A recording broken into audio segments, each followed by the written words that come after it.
All right, we're gonna do difference of squares intro, and then the one after it, just difference of squares.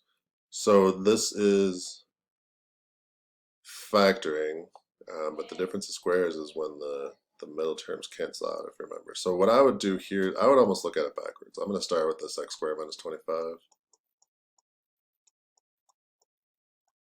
And the rule is, let's say you have a squared minus b squared. Well, that is every time going to factor into a plus b times a minus b. And let me prove it to you. What's a times a? That's a squared. This is negative ab, this is positive ab, and those will just wipe. And then this is negative b squared. And it doesn't matter what a and b are. A can be anything. B can be anything. Typically, there are things you can easily take the square root of, but not every time.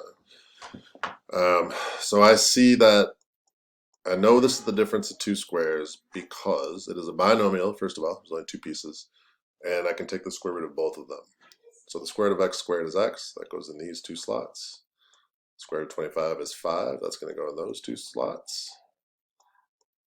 And then you put one plus and one minus. And that one, the plus and the minus, like one of each, is what makes the middle term go away.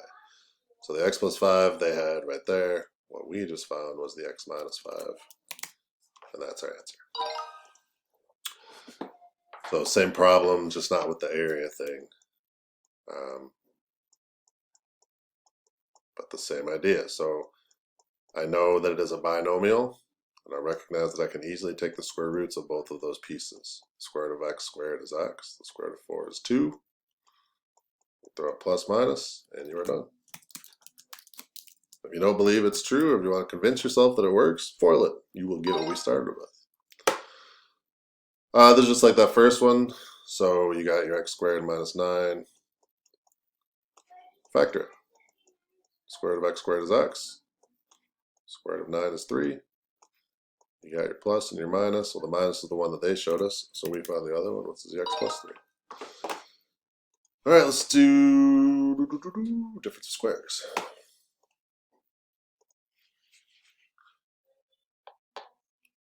So this is, all right, now we're getting a little bit more intense. So there's going to be, on some of these, probably a lot. I don't know, I'm just starting, but the GCF and then a difference of squares. So right now, it doesn't look like I can do anything to this. But if I look at, okay, I know I can take a 5 out of that and a 5 out of that. Well, now I get 5 and then x squared minus 64. And that x squared minus 64 is a difference of squares. So then I can say the square root of 64 is 8. The square root of x squared is x. X plus 8, x minus 8. So a couple steps there. All right, so this one does not have a GCF. There's nothing I can take out of 9 and 25. And this one just looks a little goofy because it's not in, you're used to like the highest power being in front. But the rule is the same. You take the square root of the first thing, which is 3. Pop it in those two spots. Take the rule, the square root of square root of 25x squared, which is 5x. And then you throw a plus and a minus. The plus and minus order doesn't make a difference. There you go. This one, I can take a 2 out. So that would get me to x squared minus 25. And then once you take that out, you hopefully can see this is x plus 5, x minus 5. So that was difference of squares. Oh yeah, okay.